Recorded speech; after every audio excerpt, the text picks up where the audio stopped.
ஸ்ரீ மகாலட்சுமியை நமஹ. மகாலட்சுமி பாடல் 6. கற்று நான் புகழடைந்து காசினியில் எந்நாளும் வெற்றியின் மேல் வெற்றி பெற வேணும் என்று கேட்கின்றேன்.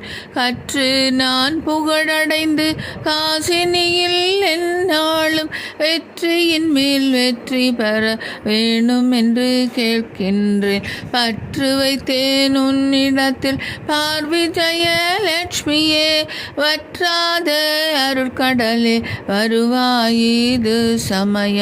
பற்று வைத்தேன் உன்னிடத்தில் பார்விஜய லட்சுமியே, வற்றாத அருட்கடலே வருவாயிது சமயம். வருவாயிது சமயம். வருவாயிது சமயம். ஸ்ரீ மகாலட்சுமியே நமஹ.